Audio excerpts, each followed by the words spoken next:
Bonjour amis téléspectateurs, bienvenue à votre émission Sportbox, une émission de débat bimensuel sur la RTB. Aujourd'hui, l'émission s'arrête sur la qualification des étalons pour la CAN Maroc 2025, CAN prévue du 21 décembre au 18 janvier 2025. Eh bien, 4 matchs, Brahma Traoré et ses poulains ont validé le ticket pour Maroc 2025 avec en prime la tête du groupe L avec 10 points plus 7 juste devant le Sénégal. Une qualification précoce que nous allons analyser ici en plateau avec nos invités, de prestigieux invités. Vous les connaissez tous déjà. Ils ont déjà plusieurs fois fait ces plateaux. Je m'aimerais donc vous les présenter. Avec à ma gauche, nous avons Youssouf Sawadogo. Ça fait un moment qu'il n'est pas revenu sur ces plateaux. Il était plutôt dans les champs, mais là, il est aujourd'hui de retour donc, pour nous parler de sa passion, qui est le sport et à travers donc, le football. Bonsoir Youssouf, bienvenue. Bonsoir Diallo, bonsoir amis téléspectateurs. Merci en tout cas d'être là donc pour nous apporter vos éclairages. Nous avons également avec nous Nabi Bayala de actualité.bf, tout nouveau secrétaire général là, de la JSB. Bonsoir Nabi. Oui, bonsoir Diallo. C'est un plaisir de retrouver les téléspectateurs de la RTB. Merci donc d'être là pour nous aider en tout cas à décortiquer cette actualité très importante au niveau donc des étalons avec une qualification précoce. Lassina Sawadogo, vous étiez du côté de la Côte d'Ivoire. Vous êtes là ce soir pour nous permettre aussi d'avoir votre lecture de cette en tout cas qualification combien importante pour la CAN à venir. Vous n'êtes plus à présenter, Lassina Sawadogo. Écoutez, c'est toujours bon de se faire présenter. Ah bon. Et puis quand on arrive comme ça avec une qualification à la clé, et ça fait plaisir et j'espère que le débat sera enrichissant. On l'espère. En tout cas, vous êtes là pour cela et vous allez nous permettre en tout cas d'avoir une meilleure lecture de tout ce qui s'est passé du côté de la CAN. Déjà, est-ce que vous êtes surpris par cette qualification précoce des étalons, Youssouf? Non, je ne dirais pas que je suis surpris parce que déjà on sentait quand même qu'il y avait une certaine dynamique parce que quand même le Burkina aujourd'hui sur le plan africain, le Burkina a réussi quand même à mettre en place un standard qui était là. Une CAN sans le Burkina, c'est inimaginable. On s'est déjà qualifié à 2 journées de la fin. La CAN passée avec Hubert Velud. Cette fois-ci, peut-être ce qui faisait un peu de grincement dedans, c'était dû au fait que, bon, à un certain moment, on a eu quand même quelques petits soucis, mais très vite, l'orage est passé. Donc, on s'est dit quand même que lorsque les étalons sont dans leur bulle, lorsqu'ils sont, les choses sont en place, qu'ils sont dans un bon état d'esprit, logiquement, on pouvait espérer. Et puis, bon, après, on a senti aussi que le coach Brahma Traoré avait une certaine maîtrise de son effectif, parce que l'effectif a été remanié à plusieurs reprises sur des matchs assez cruciaux. Mais on s'est rendu quand même que le rendement était au rendez-vous. Il y avait de la confiance, il y avait de la vivacité, il y avait de la qualité, donc on pouvait en tout cas s'attendre à ce que le Burkina se qualifie 2 journées avant la fin, même si ce n'est pas arrivé très souvent, mais on pouvait quand même s'attendre à ça. Nabi Bayala, est-ce que vous avez eu la même impression? Oui, on ne peut pas dire que c'est une surprise. Cette fois-ci, la mission a été bien accomplie. On s'est qualifié à 2 journées de la fin. C'est vrai que ce n'est pas une première, on l'a si bien dit. Et Hubert Velud aussi l'avait fait. Mais dans ce contexte du football africain où il n'y a plus de petites équipes, je crois qu'on peut quand même saluer le fait qu'on ait plus cartonné face au Malawi et aussi au Burundi. Et on a pris 6 points, donc c'est déjà à saluer. Mais une fois que cela est dit, il faut pas non plus s'enflammer parce que ça fait la 13e fois qu'on passe ces phases de qualification-là. Donc je crois que l'objectif, c'est plutôt le rendement à la CAN, peut-être qui peut impressionner. Sinon, déjà, il faut juste saluer le travail du coach qui a rempli sa mission. Alors là, pourtant, Brahma a débuté ces éliminatoires-là. On ne vendait pas cher sa peau. Une victoire contre l'Éthiopie, 3 nuls, donc contre le Niger, la Guinée-Bissau et la Sierra Leone. Et puis après, on a eu 2 défaites contre la Libye et l'Égypte. Et on a entamé donc ces éliminatoires. Est-ce que vous étiez confiant? Non, moi je pense qu'il y avait quand même des signes d'inquiétude pour ces éliminatoires-là, parce que c'est vrai que quand on s'en tient juste aux éliminatoires, on peut dire que non, on n'est pas surpris, mais le contexte qui entourait ces éliminatoires fait que quand même on avait quelques doutes. Il y avait parallèlement les éliminatoires de la Coupe du Monde.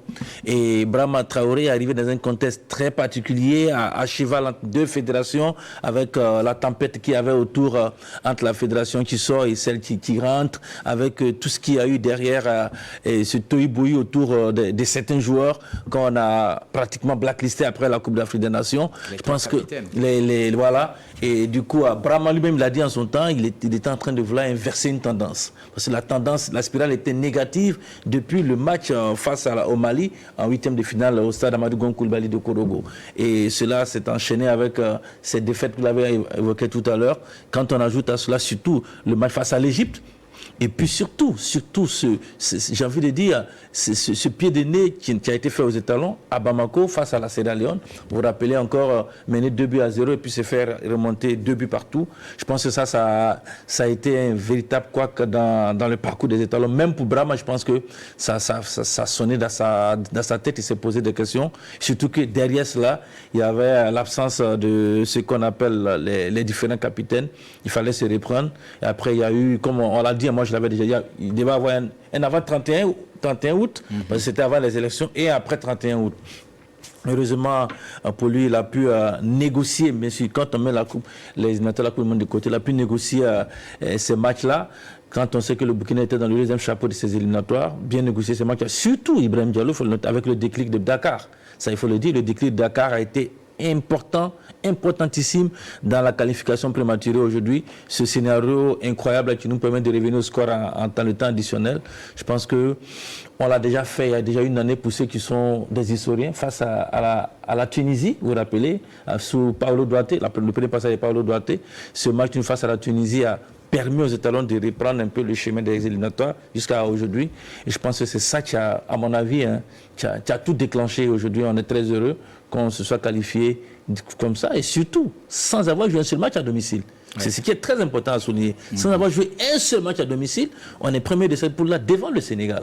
C'est quand même quelque chose d'important. Alors, Youssouf, au finish, qu'est-ce qu'on retient donc de ces 4 matchs, on va dire, de ces éliminatoires de la CAN, parce qu'au bout, il y a une qualification, mais qu'est-ce qu'on retient vraiment si on doit analyser les différentes prestations des étalons? Non, moi je retiens déjà le fait que on est dans une nouvelle dynamique, une dynamique dans laquelle on essaie beaucoup plus les jeunes. On amène les jeunes qui apprennent auprès de ceux qui ont du vécu dans l'équipe. C'est d'ailleurs ce qui a fait que, un temps, on avait eu un peu de doute parce que, ceux qui sont censés passer le relais aux jeunes, un temps n'étaient plus là, un certain nombre n'étaient plus là. Donc, pour moi, personnellement, c'est le fait qu'aujourd'hui, nous sommes en train de bâtir une équipe avec la jeunesse autour, une équipe qui peut tenir sur le long terme. C'est surtout ça que je retiens. Parce que même quand on se rend compte que même lorsqu'on remanie l'équipe, on a toujours cette équipe des étalons qui est assez conquérante, qui arrive toujours à produire du jeu. Et ça, c'est quelque chose à maintenir et à bonifier.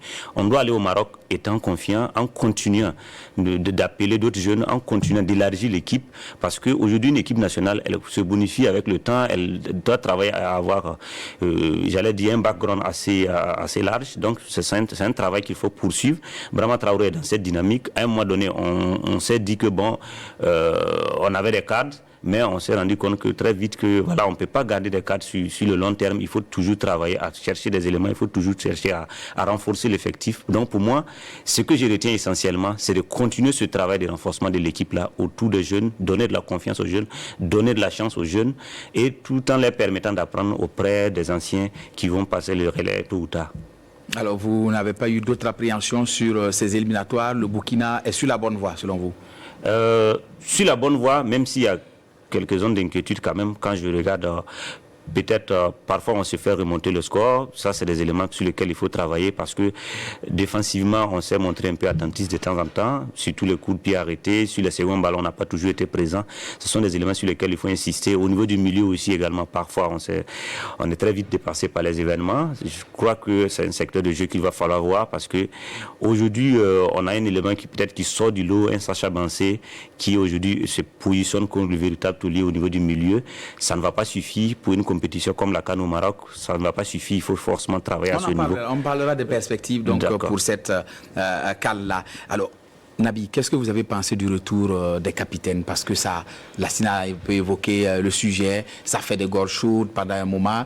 Ils sont revenus, le Burkina s'est remis à gagner et a réussi à arracher sa qualification avec eux. Qu'est-ce que vous avez pensé lorsque vous avez vu qu'ils revenaient? Bien sûr, ils ont été des acteurs majeurs lors des derniers matchs. Et on a vu que Brahma a commencé par une... Déjà, il faut féliciter l'entraîneur parce qu'il a quand même subi une pression, il a su maîtriser la suite des événements. C'était quand même une pression normale quand on voit le contexte dans lequel il a débuté.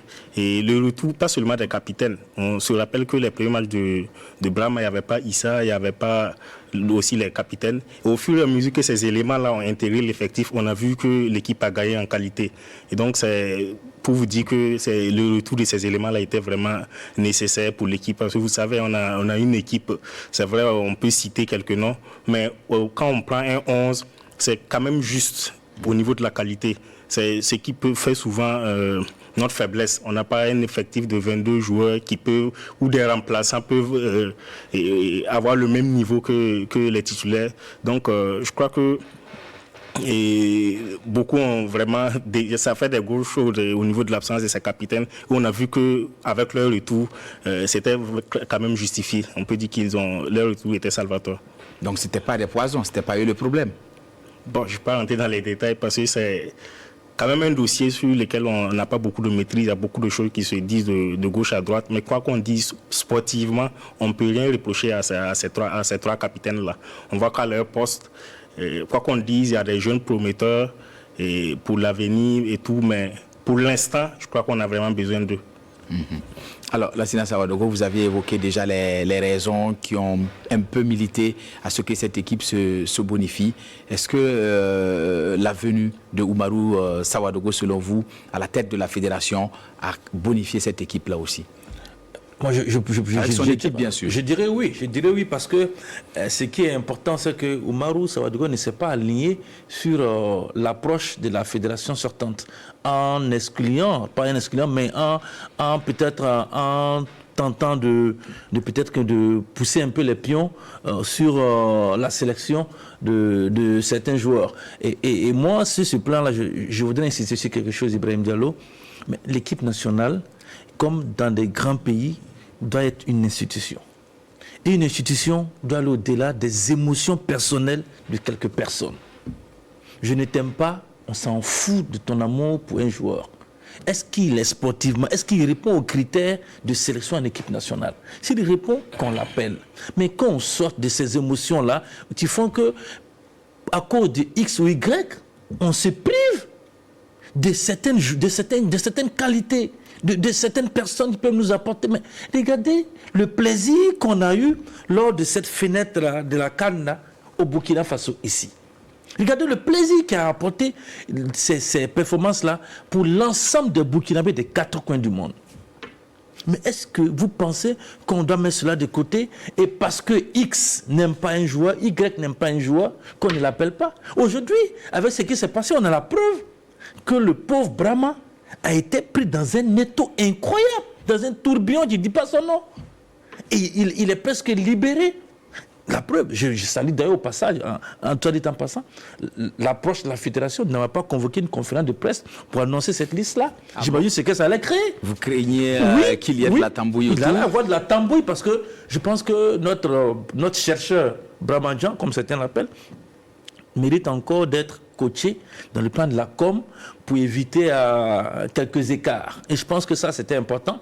Et peut-être ce qui a facilité la chose, c'est lorsque le capitaine Bertrand, dans une presse étrangère, avait déjà donné le ton en affirmant haut et fort que chaque jour qu'il va à l'entraînement à l'Ajax, il pense Burkina Faso.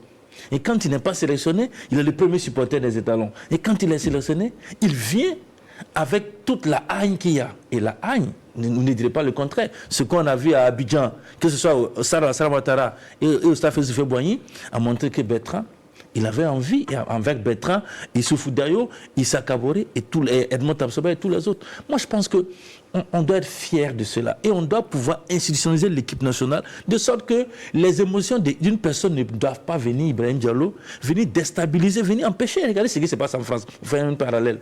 Mbappé qui ne vient pas, Mais c'est une affaire nationale. Ouais. Et tout le monde en parle. On cherche les raisons. Et ici, on veut que ce soit une affaire de X ou Y. Bertrand ne vient pas, Dayo ne vient pas, Hervé ne vient pas. Et puis on est là. On dit non, c'est X qui a dit. Et puis les autres là, on va souffrir. On allait perdre en Égypte. On allait faire un match contre la Sierra Leone. Peut-être on n'ira pas à la Coupe du Monde à cause de cette grande performance qu'on a eue là, pendant que ces garçons, étaient absents. Pas parce qu'ils n'étaient pas forts sportivement, mais parce que voilà, il y a des personnes qui ne voulaient pas les voir. Alors, parlant toujours donc de ces atouts autour de cette qualification, est-ce que le choix de la Côte d'Ivoire a été, à votre avis, décisif, Youssouf? Oui, moi je pense que c'était quand même bien quand même qu'on pu jouer en Côte d'Ivoire parce que déjà on connaît la forte communauté burkinabé qui réside en Côte d'Ivoire. C'est pratiquement, comme la Sina le disait, ça fait des années qu'on n'a pas évolué à domicile, mais jouer en Côte d'Ivoire, c'est comme si on jouait à Ouagadougou. Voilà, je pense que si la possibilité était donnée de remplir les 35 000 places du Félicia, les Burkinabés en Côte d'Ivoire peuvent le faire. Je pense que c'était quand même bien parce qu'on a senti quand même qu'il y avait un 12e homme derrière qui a poussé, qui a galvanisé. On a même vu les joueurs de temps en temps haranguer la foule, demander du soutien. Je ne suis pas sûr qu'ailleurs ils auraient pu... Ils n'avaient pas eu ça. Ils n'avaient pas eu ça. Donc on a senti quand même que ça apportait un plus dans la motivation, dans l'engagement. Donc du coup, je pense que c'était quand même bien qu'on puisse donner ce plaisir aussi aux Burkinabés résidents en Côte d'Ivoire. Parce qu'il y a quand même longtemps aussi qu'ils n'ont pas vu leur équipe évoluer. D'habitude, quand ça se passait à Ouagadougou, ils faisaient des convois, ils venaient. Et là encore, ce n'est pas tout le monde qui peut venir. Mais déjà, que le match se déroule à Abidjan, ils ont encore la possibilité de rallier Abidjan à partir de Bouaké, des Soubreux, des Daloa, des San Pedro. Donc moi, ce que c'est quand même bien. Voilà. Et quelque part, ça nous a aidé à atteindre en tout cas la mission très rapidement.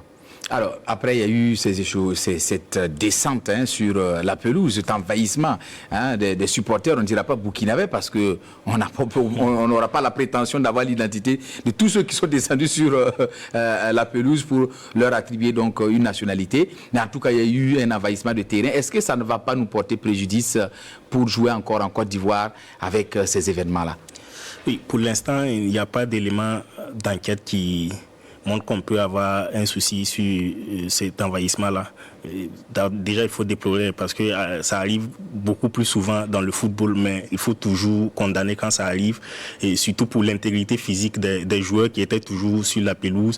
Et comme on l'a dit, les responsabilités sont toujours à situer parce que ça y va aussi de l'organisation du match qui doit mettre une bonne sécurité en place pour empêcher ces genres de débordements-là. Mais vous savez, la foule, qu'on ne peut pas prévoir l'émotion qui peut et les réactions qui peuvent découler de ces résultats-là. Donc, mais j'espère vraiment qu'il n'y a pas eu de... Parce qu'on parle de gauche à droite, de joueurs blessés, mais rien n'est situé pour l'instant. Et je crois que... Non, je crois que l'entraîneur burundais a même rassuré que son joueur n'avait rien. S'il n'y a pas eu de dommages au niveau physique, si ça ne tient qu'au matériel, peut-être qu'on va évaluer et puis voir comment... qui va payer et quoi... Et je ne pense pas que la CAF puisse nous sanctionner pour ça. Vous êtes confiant qu'on va continuer à profiter des installations ivoiriennes? Vous avez souri. Je souris parce que je vais paraphraser un doyen du football africain, Claude Leroy, pour ne pas le citer, qui disait sur une chaîne qu'il ne faut pas sanctionner le plaisir. On ne sanctionne pas le plaisir dans le football. Et ce vieillard, lorsqu'il parlait de cette situation d'envahissement, mais il a été pris d'émotion, Diallo. Mais ça fait combien d'années que nous jouons au Maroc? Vous êtes témoin dans un stade vide. On entend les oiseaux chanter. Une poignée vraiment de supporters. Une centaine, parfois. Et on arrive... Après le Mali, il ne faut pas jeter ce qui s'est passé au Mali. On a eu la chance de jouer au Mali. Le public commençait à venir. Et on quitte le Mali, on arrive en Côte d'Ivoire. La CAN en Côte d'Ivoire nous avait déjà donné le ton de ce qu'était l'ambiance et la synergie qu'on pouvait avoir entre les étalons et le public sportif ivoirien. Et puis, cette fenêtre-là arrive. Mais vous ne pouvez pas imaginer la joie qu'il y avait autour des Burkinabés, déjà en Côte d'Ivoire, et même des Ivoiriens. Qui, je vous assure, vous le savez peut-être, mais ils sont nombreux à soutenir les étalons. Au-delà de ce qui se dit, ils sont nombreux à soutenir les étalons. Mais j'ai vu des voisins, des cours communes, comme on les appelle, où des voisins, il est ivoirien, et puis il prend sa famille, il va soutenir son voisin qui est burkinabé, au stade Ebimpe ou au Félicia. Parce qu'ils vivent en communauté, ils vivent en symbiose. Et là, on l'a vu à Abidjan. Des tickets qui coûtent 10 000 francs, qu'on revend au marché noir, à 50 000 francs, que les gens sont prêts à acheter. On fait des queues de 5h à 17h pour acheter des tickets pour aller voir un match au stade. Le match des étalons du Burkina. Vous l'avez dit, hein, le public, les joueurs, qui n'ont pas eu cette habitude-là d'être en communion avec leur public, mis à part les clubs. Imaginez-vous ce que ça fait. Et les premiers heureux, vous avez dit tout à l'heure, si on repartira au Mali, demandez aux joueurs. Les premiers heureux, ce sont les joueurs. On repartira en Côte d'Ivoire. En Côte d'Ivoire, pardon. Les premiers heureux, ce sont les joueurs. Et la fédération ne dira pas le contraire. Si les autorités sont d'accord, moi je pense que, imaginez-vous une seule seconde, Burkina-Sénégal, à Bouaké, c'est pas, je ne vais pas parier, mais les 40 000 places du stade La Paix, ou à Ebimpe, ou à Félicia, c'est surtout que c'est un match de gala, où les deux équipes sont qualifiées. Une grosse communauté sénégalaise en Côte d'Ivoire, une superbe communauté burkinabé en Côte d'Ivoire, les Maliens, les Ivoiriens. C'est une affiche de demi-finale de Coupe d'Afrique des Nations Ibrahim Diallo. Alors imaginez-vous ce que ça peut faire. La revanche en l'air. La revanche dans l'air. Moi je pense que, et puis pour aller dans votre sens, l'ONS a sorti un communiqué. L'Office national de gestion des infrastructures sportives en Côte d'Ivoire a sorti un communiqué, dans lequel communiqué il est dit qu'il n'y a pas eu de dégâts. Ouais. Quelques dégâts mineurs, précisément mineurs, qui n'empêcheront rien. Et d'ailleurs, les matchs qui ont suivi en Côte d'Ivoire, la sécurité a été renforcée pour éviter ce genre de débordements qui arrivent même en Amérique du Sud. Je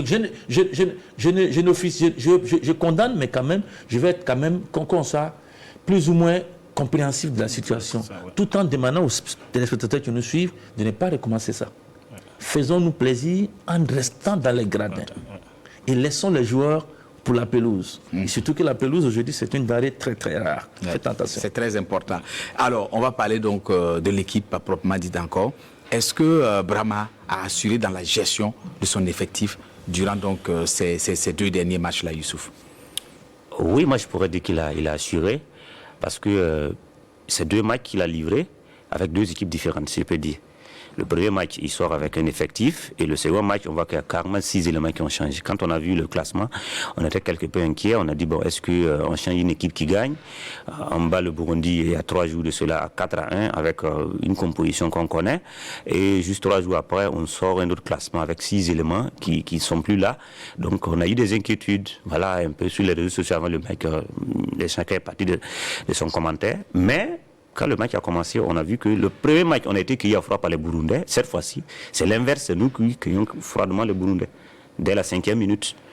Et déjà, ça donnait déjà le temps. On s'est rendu compte que dans la composition, ça a changé, mais dans la position du jeu, on avait toujours du jeu, on avait toujours la capacité d'être dangereux, de battre l'adversaire. Donc ça aussi, c'est un élément qu'il faut en tenir compte. Donc moi je pense que c'est quand même une maîtrise de Brahma Traoré. Et on s'est rendu même compte que dans ce même match là, quand il a décidé d'opérer des changements, l'équipe s'est encore bonifiée, il y a eu encore plus de qualité. Donc ça veut dire que le coach commence à prendre la mesure de la situation, il maîtrise son effectif, même quand il opère des changements importants, le jeu reste toujours intact. Donc je pense que ce sont des éléments sur lesquels on peut surfer, peut forcément reconnaître que le coach aujourd'hui est dans une dynamique où il commence à avoir la main. La plupart des jeunes qu'il appelle, ce sont des jeunes qu'il connaît, qu'il a eu dans les petites catégories.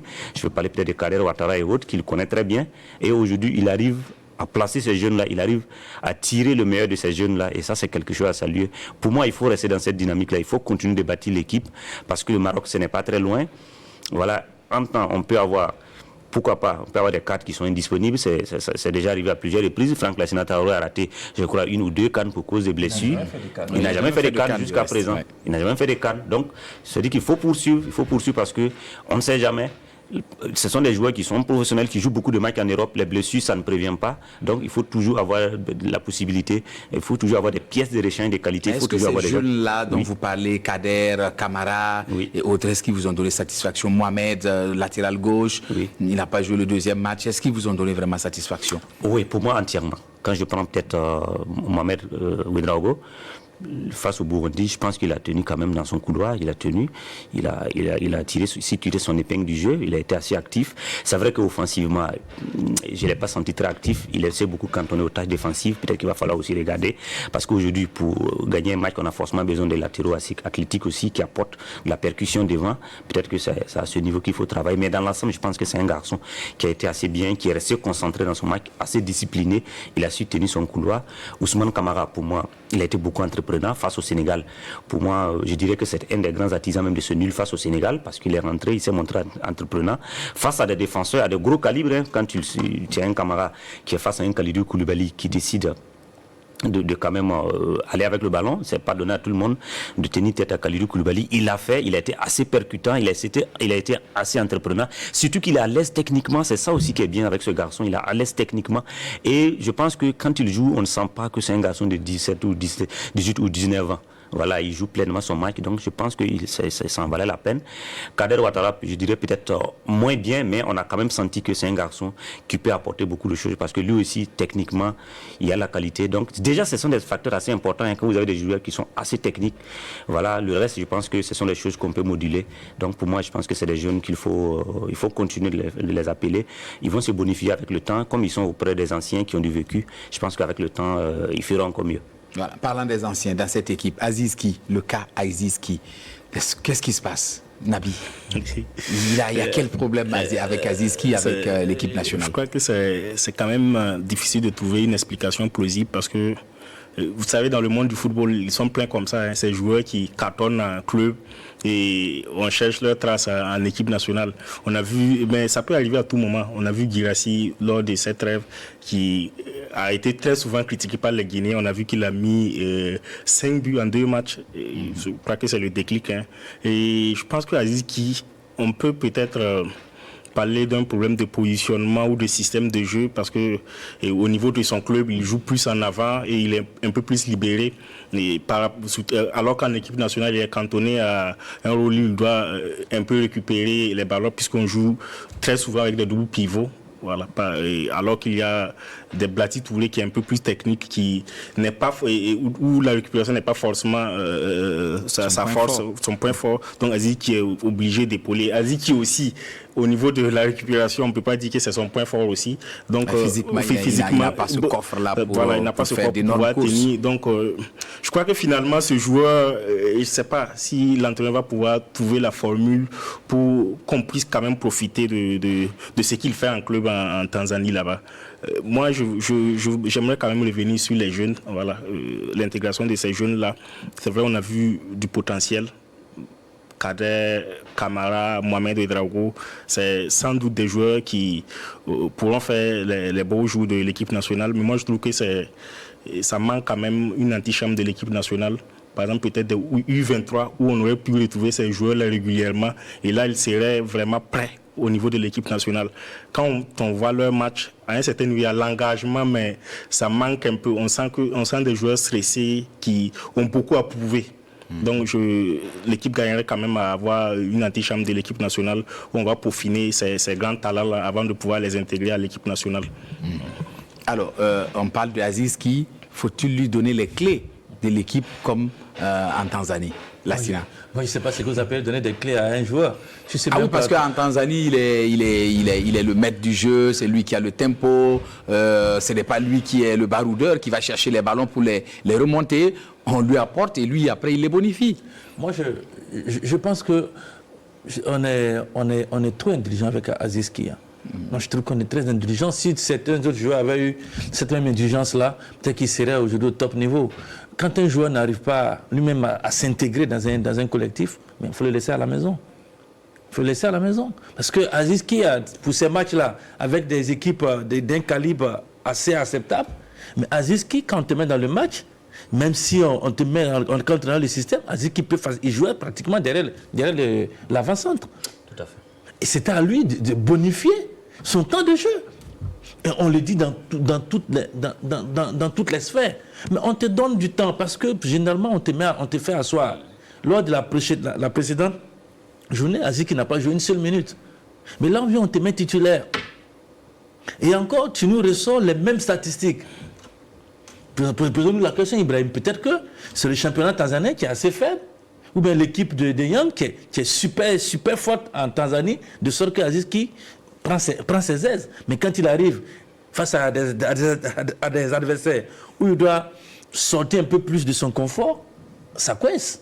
Et c'est ça aussi. Parce qu'on se pose toujours la question, pas d'Aziz Ki. Mais si Aziz Ki n'est pas bon pour l'équipe nationale, mais qu'on le laisse en club, il va libérer la place pour une autre personne. Pour cette fenêtre-là, un garçon comme Gustavo n'est pas venu. Peut-être que la concurrence avec Aziz Ki et Gustavo va s'installer à ce niveau-là. Et mieux, quelqu'un d'autre viendra à sa place. Parce que tant qu'on parlera, on cherchera la solution, nous, pour qu'Aziz Ki soit à l'aise. Et Aziz Ki lui-même ne cherchera pas les possibilités pour se mettre à son aise, il y aura problème. Parce que ce n'est pas au coach aussi de trouver tout ce temps-là. On a vu des joueurs dans plusieurs championnats où on a du mal au départ à le canaliser, mais à lui trouver un poste. Mais lui-même, il trouve un poste de sorte que l'entraîneur dit, écoutez, ce garçon-là, je le préfère ici. Et ici, il évolue bien. Mais écoutez, on va encore dire Mbappé à gauche, Mbappé à droite, Mbappé avant-centre.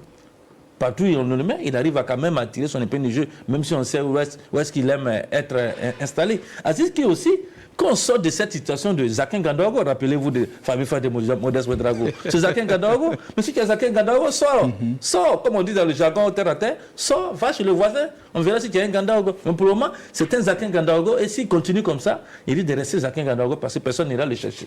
Alors, au-delà de... Oui, vous voulez rebondir sur ça? C'est vrai, et sur Aziz Ki, il a carrément loupé le coach lors de ce rassemblement parce qu'il avait gros à jouer. Mais il faut quand même dire qu'il n'a pas toujours été si médiocre en équipe nationale. On se souvient quand même de ses entrées sous Vélude, notamment face à l'Eswatini, où il était quand même le meilleur, il a marqué un but. Même contre la Sierra Leone, et lors de la première mi-temps, il était quand même maître du jeu à un certain moment.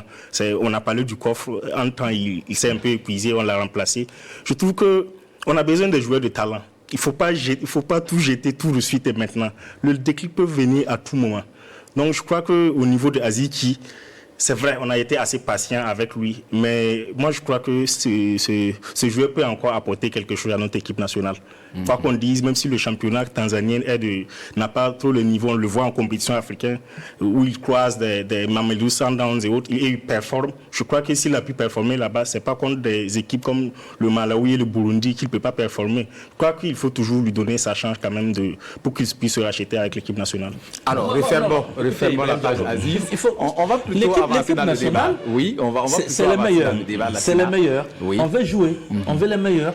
Mais quand un garçon n'arrive pas à se est-ce que vous avez quelqu'un qui aujourd'hui a peut-être le même profil ou un profil supérieur à celui de Aziz Ki, même s'il ne réussit pas trop? Moi, je vais seulement vous dire que pour parler de quelqu'un, il y a beaucoup de joueurs qui tapent à la porte de l'équipe nationale, qu'on n'arrive pas à appeler parce que Aziz Ki, par exemple, il occupe une place. Mais si Aziz Ki n'arrive pas à bonifier lui-même ses convocations... Mais il est performant en club, comment on fait? Moi, je pense qu'il y a un élément sur lequel on est d'accord, c'est le fait que c'est aux joueurs de s'intégrer au collectif.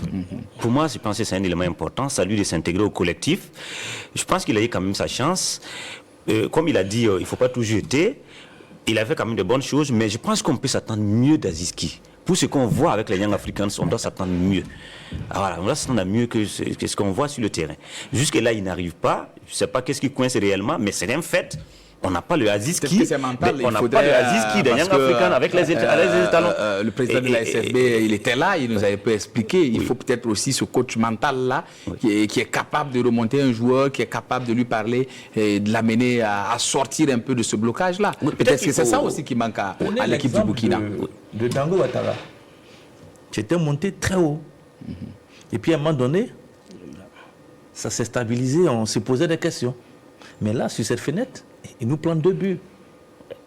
Et il rentre au deuxième match, on sent, lui et Bertrand et comment il s'appelle, Franck, on sent qu'il y a tout de suite un changement. Et même Bertrand qui n'était pas là, et qui arrive, on sent son impact, l'impact de son retour.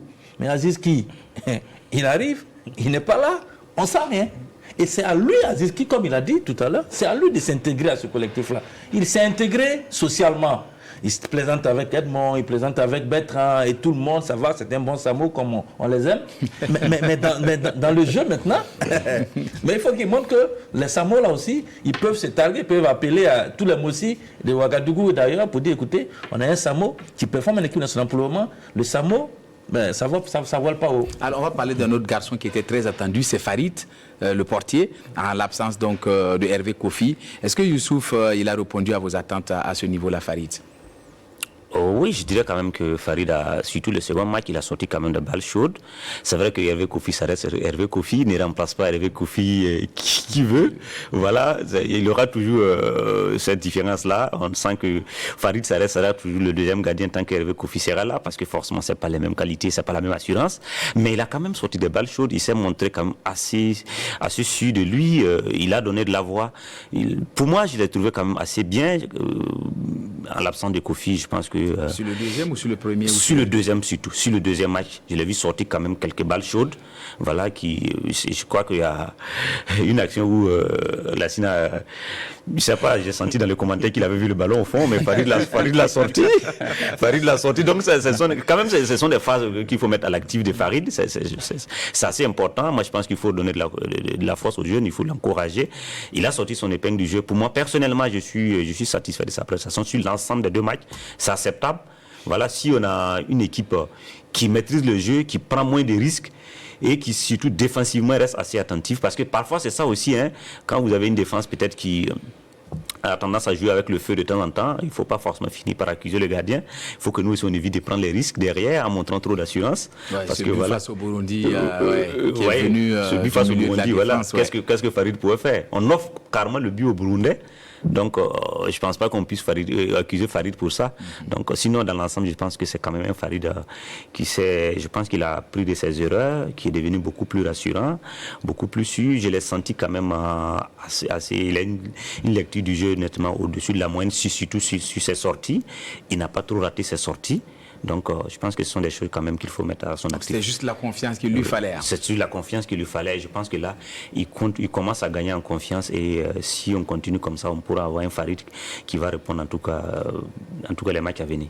Alors, on va parler maintenant des secteurs de jeu de cette équipe des étalons. Sur ce regroupement, on a vu une équipe avec Sacha Bansé, une équipe sans Sacha Bansé. Qu'est-ce que vous avez remarqué dans ce secteur médian-là où on est vraiment en train de chercher nos marques depuis pas mal d'années maintenant? Depuis en tout cas que Charles Kaboré, les Diakari Diakone et autres ne sont plus là.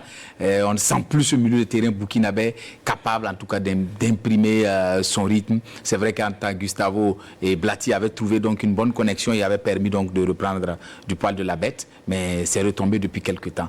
Oui, le milieu du terrain, c'est l'un des secteurs où on a moins de sérénité.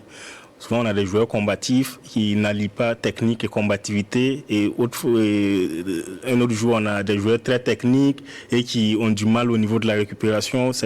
On n'a quand même pas pu avoir un milieu un peu stable et complet à chaque moment. On a vu Sacha Bansé et l'étincelle qui a pu briller au niveau de ce rassemblement-là, et on a senti aussi son absence. Je crois qu'il faut mettre ce secteur-là en chantier. Il faut donner la chance à tout le monde et pouvoir trouver la formule, parce qu'il y a quand même des éléments. Quand on voit Badolo, quand on voit, même s'il n'est pas si jeune, celui qui joue en Égypte, Sempore, qui est bon dans la récupération, même si dans l'utilisation du ballon, il atteint souvent le bon et le moins bon. Je crois qu'il faut quand même essayer tout le monde pour pouvoir trouver la bonne formule. Mais ils ont tous joué. Oui, ils ont tous joué, mais d'autres ont donné satisfaction, mais c'est pas tous. Sacha Bansé seulement ne peut pas jouer au milieu, il faut trouver la bonne formule. Déjà, lui, c'est déjà un atout majeur. Il faut voir qui l'accompagne au niveau du milieu de terrain. On a vu un Blatti fatigué. Et je crois que ça va être vraiment difficile, parce que c'est un élément majeur des étalons et qui aujourd'hui est quand même vers la fin, et il est un peu poussé vers la sortie. Donc il faut vraiment utiliser et chercher une complémentarité à Sacha Bansé pour avoir un milieu solide. Au niveau de la défense, Lassina Sawadogo, vous êtes rassuré? Oui, dans tous les cas, à la défense, on a même encore de la réserve. Hein. Lorsque sur ces deux matchs-là, vous avez Adamou Nagalo du PSV Eindhoven sur le banc, vous avez Nasser Djiga de l'Étoile Rouge de Belgrade sur le banc, c'est quelque chose. Ce sont des jeunes garçons qui vont apprendre, de leurs erreurs, avec ce qu'on a vu avec Nasser Djiga. Adamou Nagalo qui commence à retrouver un peu de jeu avec son nouveau club. C'est deux joueurs qui jouent la Ligue des Champions en plus. Et puis, quand vous avez des tauliers comme Edmond et Dayo qui sont là, c'est vrai que Brahma a voulu être un peu psychologue, hein, mais un peu large en offrant du temps de jeu à Steve Yago. Steve Yago, le couteau suisse, qui a joué comme latéral. Même si vous pensez qu'il aurait dû garder Mohamed? Non, après, quand on a le résultat, ça va, parce que si Yago fait partie des anciens, il n'a pas envie de faire venir Steve et puis le faire repartir sans avoir joué une seule minute. Voilà, on peut quand même être indulgent. Oui, mais est-ce qu'on doit continuer sur cette lancée-là? Non, je parle surtout de ces matchs quand parce même. Parce que ce secteur-là aussi, le côté gauche, c'est un des gros chantiers que nous traînons sur plus d'une décennie maintenant. Aujourd'hui, on a une certitude, c'est Mohamed Ouedraogo. L'autre élément qui peut s'inviter, c'est, comment il s'appelle encore? Valentin Nouma, qui méritait. Il y a aussi Yabré de la Sec, qui avait été appelé. C'est vrai, là, il avait un choix. Il a préféré mettre un peu, déjà, beaucoup de défenseurs centraux, parce qu'il en a des certitudes.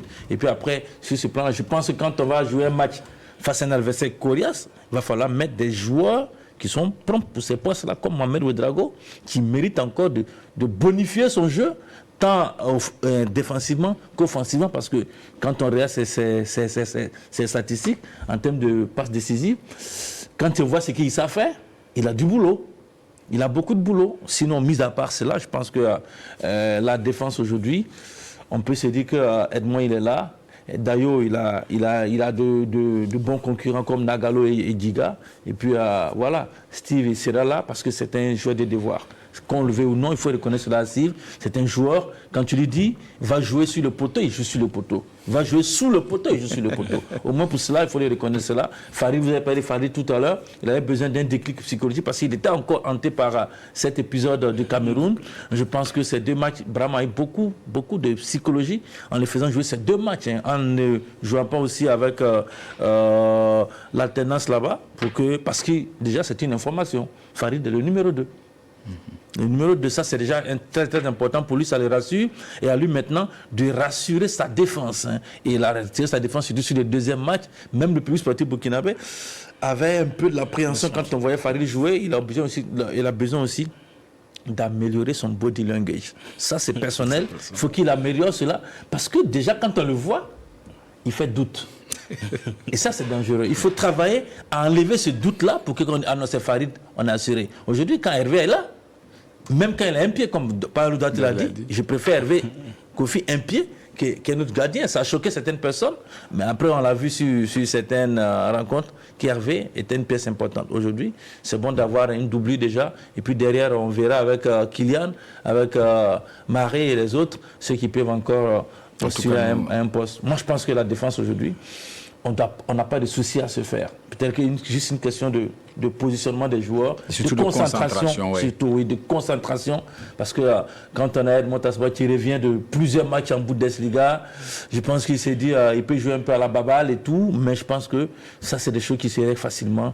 Et avec un Ndao qui est revenu, s'il retrouve son niveau d'antan, je pense que on peut être rassuré là-bas. On termine avec l'attaque. Depuis l'arrivée de Brahma, c'est 10 matchs joués, 4 victoires, 4 nuls, 2 défaites, 18 buts marqués, mais 11 encaissés par cette équipe. Est-ce qu'on va dire que l'attaque était une attaque tout feu, tout flamme du côté des étalons aujourd'hui? Non, je ne dirais pas, parce que en attaque, on alterne, comme on le dit, on alterne le bon et le moins bon. Voilà, parfois, on n'a pas été très tué devant les buts. Je pense qu'on peut encore faire mieux. Et j'ai comme l'impression que jusqu'à présent, on continue de chercher l'attaque type. C'est ça aussi le véritable dilemme au niveau de l'attaque. Parfois, on a dit Mohamed Konaté, parfois c'est Franck Lassina Traoré. Lui, on sait que depuis ses grosses blessures, il a été physiquement diminué. Il tente maintenant de trouver ses sensations. Ça commence à venir petit à petit. Sinon, on était vraiment bien parti avec Franck Lassina Traoré avant qu'il se blesse une première fois. Après une deuxième grosse blessure, c'est ça qui a contribué à le diminuer physiquement. Mohamed Konaté, on sait que il a ses qualités, mais c'est pas forcément les mêmes qualités que Franck Lassina Traoré. Lui, il est beaucoup plus un attaquant de fixation. Du coup, même si parfois on lui demande d'opérer le repli tactique, le repli défensif, mais avec Franck Lassina Traoré, c'est beaucoup plus mobile, c'est beaucoup plus technique. On a beaucoup plus de facilité à le trouver. Les appels entre les lignes, c'est beaucoup plus facile à le trouver, alors que Mohamed Konaté, ça n'a pas toujours été le cas. Bon, comme on n'a pas Franck Lassina Traoré qui est toujours sur pied, donc ça fait que bon, quelquefois, quand même, ça va, il est régulier. Il est régulier. Depuis l'arrivée de Brahma, il n'a manqué à aucune sélection. Oui, d'ailleurs, on a déjà vu son poste où il a demandé à Dieu de l'aider à pouvoir jouer cette canne-là. Donc, on va tous croiser les doigts, prier pour Franck Lassana Traoré, pour qu'au moins, pour une fois, qu'il évolue à la canne, parce que c'est un garçon avec beaucoup de potentialité. Il donne tellement d'assurance quand il est vraiment en grande forme. On peut battre n'importe quelle équipe avec Franck Lassana Traoré à l'attaque, parce que c'est un garçon capable de vous transformer une demi-occasion en but. Donc l'attaque aussi, je pense qu'on doit continuer à travailler sur ce chantier-là. C'est vrai qu'on a, même au niveau des ailiers, il faut revoir aussi, on a Dango Ouattara qui est là, on a Hassan Bandé qui parfois aussi nous sort de très bons matchs, mais il faut toujours travailler à trouver une attaque, je crois, une attaque. Est-ce que ce n'est pas la faute d'une faiblesse du milieu aussi qui pèse sur cette attaque burkinabé? Moi, tu as Bertrand, Ajax, tu as Franck, Shakhtar, tu as Dango Bournemouth. C'est vrai que ce n'est pas des noms ronflants en Europe, mais quand même, c'est des noms qui comptent. Vous avez ce trio-là en attaque. Vous pouvez faire des jaloux dans cette sous-région, même dans ce continent africain, Ibrahim Diallo. Après, vous avez dit quelque chose de très important.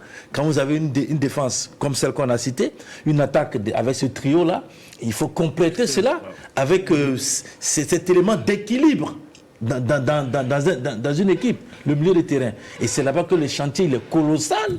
On a des joueurs, on a parlé tout à l'heure de ces joueurs qui jouent là, mais quand on regarde, il faut continuer encore à creuser. Peut-être qu'il y a d'autres milieux de terrain qui viendront bonifier. On parle de Sacha. Sacha, c'est la Bundesliga 2. Hein. C'est vrai qu'il a la chance qu'il ait pris confiance en équipe nationale, comme on l'a dit pour Stéphane. En équipe nationale, Sacha, c'est une autre dimension qu'il a. Il vient de prendre là. Et ça, c'est très important. Cherchons, lui, quelques éléments pour compléter ce milieu-là. Et puis maintenant, après, on verra comment est-ce qu'on constitue un bon banc de touche, parce que c'est très important aujourd'hui. Pendant nos cannes passées, si on a eu des soucis, c'est parce qu'on n'avait pas de banc de touche. On avait 11, 12 joueurs, au maximum 13 joueurs capables de jouer. Et après, c'était un problème, alors que quand on joue à des rythmes accélérés, à des écarts bien serrés, ça cause problème. Sinon, aujourd'hui, on peut être très heureux de retrouver un Bertrand qui a marqué, un Dango qui a marqué, un Franck qui a été très intéressant. Après ce qu'il a montré le mois passé, qui arrive cette fois-ci, qui montre des choses très intéressantes. Je pense qu'on peut être fier d'avoir une attaque comme ça, parce que le foot d'abord, c'est des buts. On encaisse, c'est vrai, mais on a marqué plus de buts et on repart pour la première fois avec autant de buts marqués sur cette fenêtre-là. Je pense qu'en 4 matchs, on a pas mal marqué. Oui. Vous et moi, on a failli perdre nos voix parce qu'on a beaucoup célébré les buts. Alors, où est-ce qu'il faut aller chercher ces joueurs-là aujourd'hui?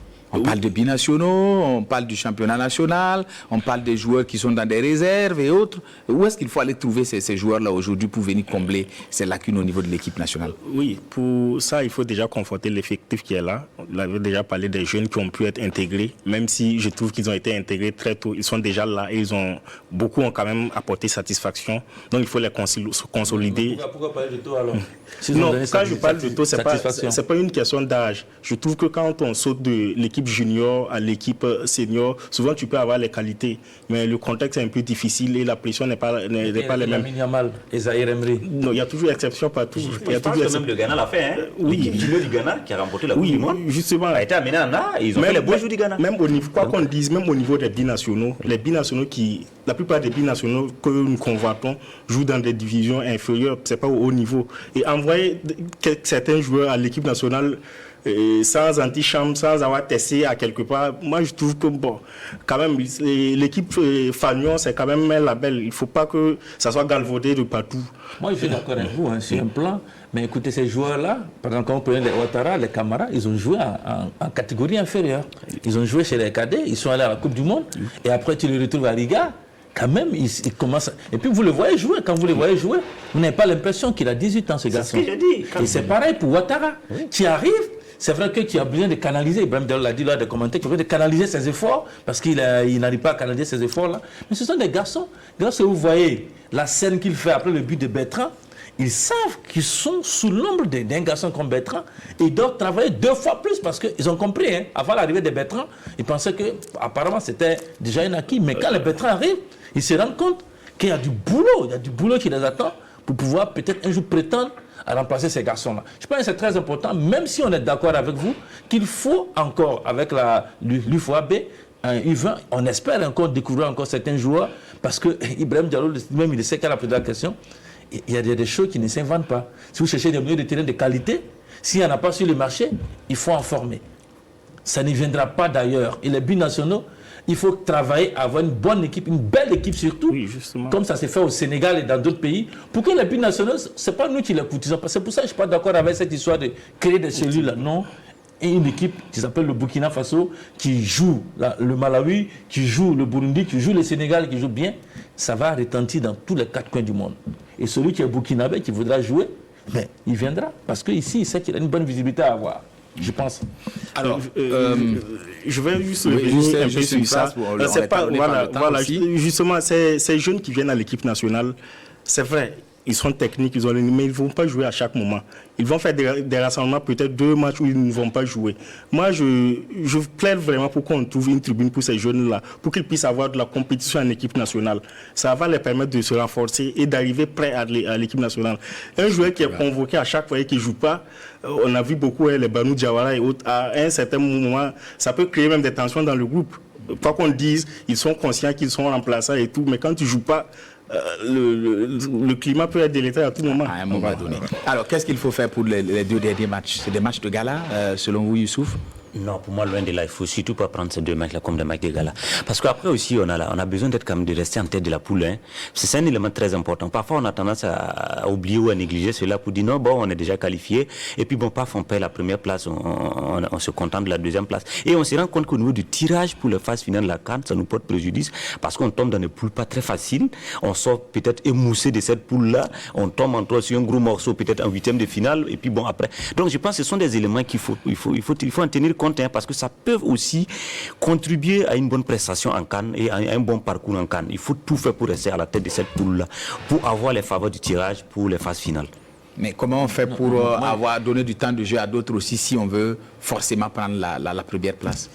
Oui, je crois qu'avec les calendriers FIFA, c'est très difficile de trouver des matchs amicaux. Donc l'entraîneur pourrait être tenté quand même d'utiliser ces matchs-là comme des matchs, mais ça serait vraiment une erreur, comme il a dit. Actuellement, chaque match doit être l'occasion pour le Burkina de se positionner comme une valeur au niveau du continent. On ne peut pas galvauder ces 2 matchs qui restent là en tentant de... Déjà même, il faut des automatismes, il faut déjà continuer avec la dynamique qui est créée avec cette équipe-là, à pouvoir avoir un bon 11 type.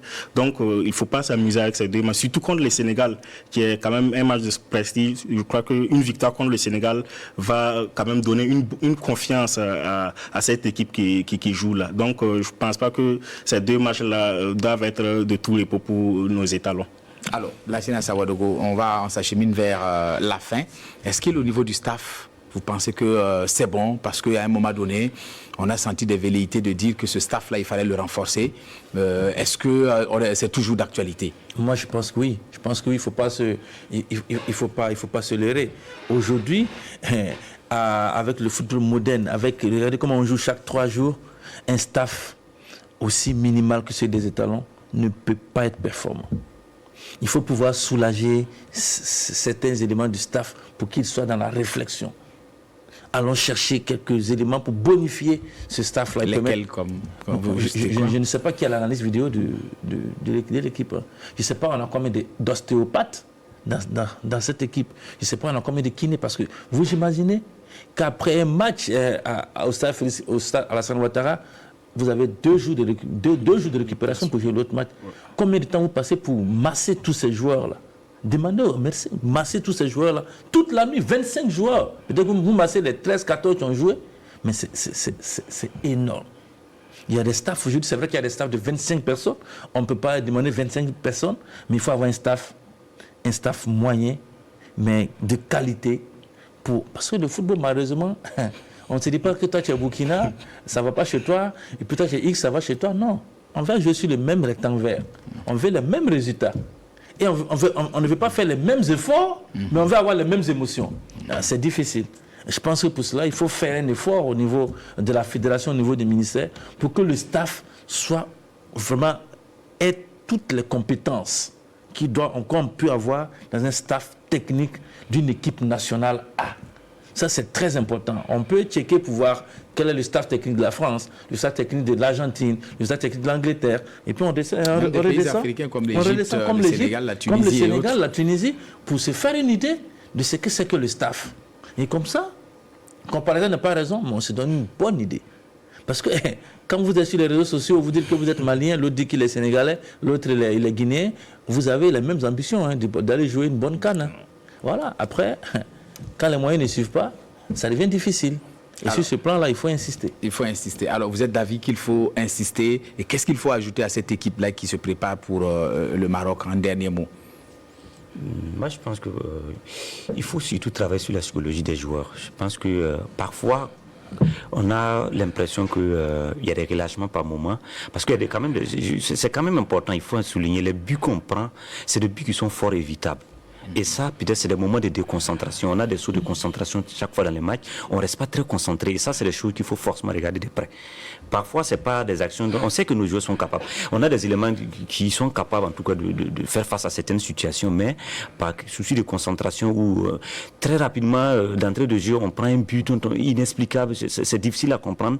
Ou bien sur un coup de pied arrêté, on sait comment on doit attaquer. Et on ne le fait pas. Voilà, et on prend des buts. Et parfois, comme je le dis, il y a ces équipes-là, il ne faut pas les laisser prendre l'avantage sur vous en termes au score, sinon finalement vous ne revenez pas. Donc ce sont ces éléments aussi, ce sont ces petits ingrédients-là sur lesquels il faut travailler. Donc pour moi, je pense que psychologiquement, il faut encore qu'on fasse un travail pour éviter de prendre certaines choses. Il y a un élément important.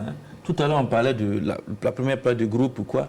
Mais n'oubliez pas le classement FIFA et CAF. Ah oui. Si vous n'êtes pas peut-être dans le top 10, au moment du mois du tirage au sort, vous risquez d'être dans le chapeau 2.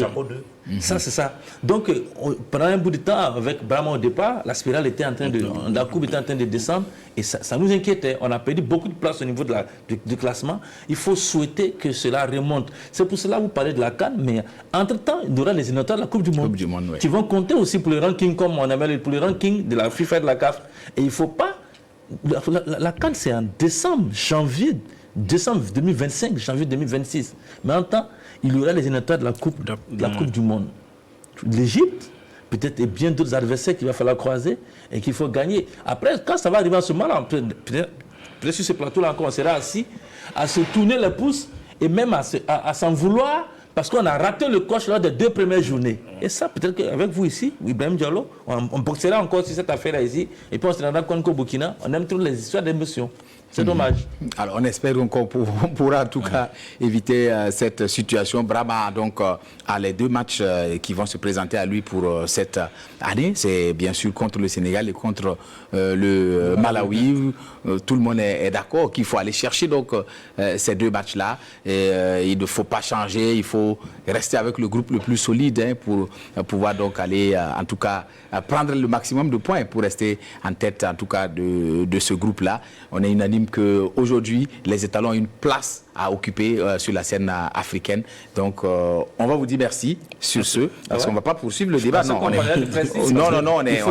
il faut souhaiter que les joueurs soient en forme dans un mois. Ah ben oui, forcément, puisqu'ils doivent jouer et ils doivent nous revenir forcément en forme, parce que vous l'avez dit, c'est les meilleurs du moment qu'il faut choisir. Il faut continuer avec les résultats pour pouvoir créer le climat dont souhaite le staff. Il faut les résultats pour ça. Tant qu'il n'y a pas de résultats, il n'y aura pas de répit. Donc, il faut vraiment gagner. Merci à tous, en tout cas Youssouf, merci Nabi, merci Lassina. En tout cas, on a plus de plaisir donc à vous écouter, à voir vos analyses sur ce plateau. Non, parce que bon voilà, on lui demandera off, bien sûr, on lui demandera off et il nous le dira, c'est sûr pourquoi il a refusé, parce que je pense, ça c'est mon avis, il n'a pas voulu rentrer déjà dans les émotions. On est juste qualifié, on n'a rien fait d'extraordinaire, restons sur terre. Restons concentrés parce que le travail se poursuit. Je crois qu'il est resté sur terre. Voilà, il a voulu donc savoir ça. Et le message, je crois, il est passé aussi et auprès du staff. Restons concentrés sur l'essentiel parce que le plus gros du boulot est en train donc de venir. En tout cas, merci de nous avoir suivis à cette émission Sportbox. Rendez-vous dans 2 semaines pour une autre émission. Merci en tout cas à tous et bonne suite de programme sur la RTV.